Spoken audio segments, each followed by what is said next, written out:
warahmatullahi wabarakatuh. Perkenalkan, nama saya Sri Murniyanti Rahim dari kelas B Pendidikan Geografi. Baik, pada kesempatan kali ini saya akan menjelaskan kepada teman-teman mengenai unsur-unsur utama siklus hidrologi. Apa sih itu siklus hidrologi? Jadi, siklus hidrologi atau siklus air adalah proses pergerakan molekul air atau H2O yang berlangsung secara terus-menerus dari bumi ke atmosfer dan kembali lagi ke bumi. Pergerakan air laut ke udara, kemudian jatuh ke permukaan tanah sebagai hujan atau bentuk presipitasi lain, dan akhirnya mengalir ke laut kembali. Jenis-jenis siklus hidrologi ini ada 3 jenis. Yang pertama siklus pendek, yang kedua siklus sedang, dan yang ketiga siklus panjang. Jadi siklus pendek ini adalah air laut yang menguap menjadi gas, berkondensasi menjadi awan, dan hujan yang jatuh ke laut. Siklus air yang diawali dari evaporasi air laut ke atmosfer, uap ini akan mengalami kondensasi dalam ketinggian tertentu hingga membentuk awan. Awan yang tidak kuat dengan beban air akan mengalami presipitasi, lalu turunlah hujan yang jatuh kembali lagi ke laut. Kemudian siklus sedang. Nah, siklus sedang ini terjadi saat air laut menguap. Namun, uap air terbawa angin ke daratan dan di ketinggian tertentu, uap akan mengalami proses kondensasi menjadi awan dan muncul hujan yang jatuh di daratan. Air hujan akan meresap ke dalam tanah, ada juga yang meresap di akar tumbuhan atau terbawa aliran air permukaan seperti sungai dan parit. Kemudian sebagian air akan melewati berbagai macam saluran yang membawanya kembali ke laut. Kemudian siklus panjang. Nah, siklus panjang ini terjadi karena proses evaporasi dan kondensasi air lalu membentuk awan. Kemudian awan ini terbawa angin ke tempat lebih tinggi di daratan. Bentukan awan berkumpul dengan uap air dari hasil danau, sungai, dan transpirasi tumbuhan. Kemudian unsur-unsur siklus hidrologi. Jadi unsur-unsur hidrologi yang pertama yaitu ada evaporasi, yang kedua transpirasi, yang ketiga evapotranspirasi, yang keempat kondensasi, yang kelima persipitasi, yang keenam infiltrasi, yang ketujuh perkolasi, dan yang kedelapan run-off. Jadi agar teman-teman lebih paham lagi mengenai unsur-unsur utama dari siklus hidrologi, saya akan menjelaskan di dalam gambar ini mengenai siklus dari hidrologi. Jadi pada suatu saat karena adanya pemanasan oleh sinar matahari, maka air yang ada di laut akan menguap melalui proses yang namanya evaporasi. Nah, apa sih itu evaporasi?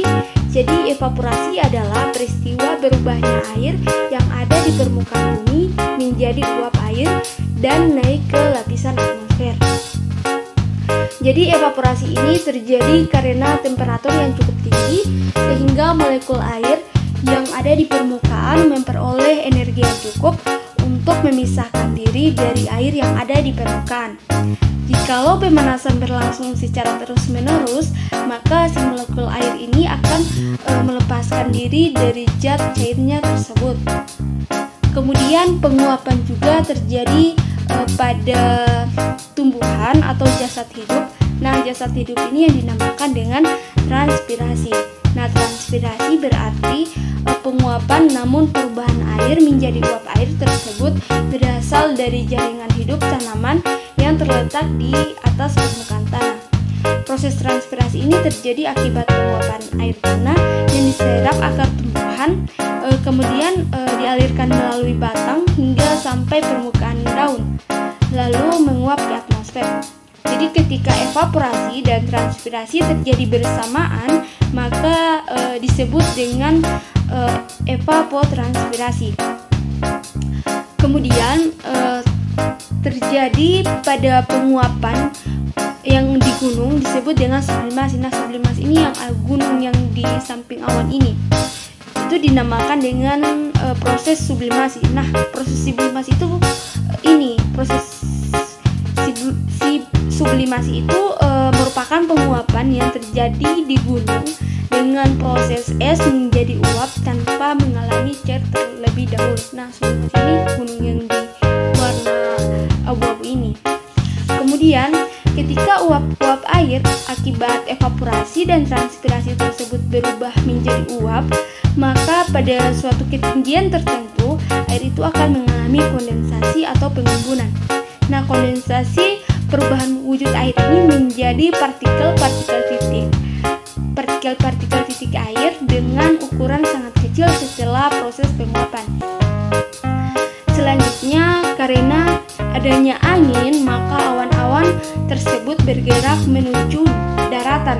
Proses pergerakan awan ini disebut dengan adveksi. Pada suatu awan berkumpul mencapai titik jenuhnya, maka terjadilah presipitasi. Nah, presipitasi itu jatuhnya air dari atmosfer ke permukaan bumi atau yang dinamakan dengan hujan. Nah, akibat presipitasi ini, sebagian air yang jatuh di permukaan bumi akan terinfiltrasi. Dan infiltrasi ada sebagian mengalir sebagai air tanah yang disebut dengan perkolasi, dan ada juga sebagian lagi mengalir sebagai aliran permukaan atau runoff. Atau runoff akan mengalir di drainase alam, yaitu sungai, kemudian masuk ke laut kembali. Kemudian, aktivitas manusia yang dapat mengganggu siklus hidrologi. Yang pertama itu adalah penebangan hutan. Nah, aktivitas ini tentu sangat merugikan atau tentu sangat mempengaruhi siklus hidrologi. Hal ini terjadi jika tanpa adanya pengelolaan yang tepat hingga membuat kondisi gundul akan menyebabkan tidak akan efektifnya penyerapan air, sehingga jika air hujan turun maka air itu akan langsung menuju ke lautan. Karena tidak ada area resapan, maka lapisan atas tanah atau yang humus ini akan terkikis dari laut dalam air. Kemudian kebakaran hutan. Nah, kebakaran hutan ini tentu juga dapat mengganggu kelangsungan daur hidrologi, karena salah satu fungsi ekologis hutan adalah dalam daur hidrologis. Jadi terbakarnya hutan memberikan dampak hilangnya kemampuan hutan menyerap dan menyimpan air hujan. Kemudian pembangunan. Proses pembangunan, jadi perubahan tutupan lahan ini akibat pembangunan juga akan mengganggu proses siklus hidrologi. Walaupun pembangunan ini berdampak positif bagi kita, namun setidaknya harus memperhatikan atau berwawasan lingkungan, sehingga itu tidak akan mengganggu dari siklus hidrologi ini. Kemudian pencemaran udara. Industrialisasi juga menyebabkan namanya siklus hidrologi. Jadi pencemaran udara ini akan menyebabkan pemanasan global, sehingga proses penguapan lebih banyak terjadi terjadi akibatnya banyak turun hujan. Jika hujan yang turun itu terlalu banyak, maka itu akan menimbulkan bencana. Nah, salah satu bencananya itu adalah bencana banjir. Kemudian pencemaran air. Nah, pembuangan sampah dan limbah menyebabkan pencemaran air. Nah, pencemaran air kemudian akan menghambat proses penguapan air dalam siklus air.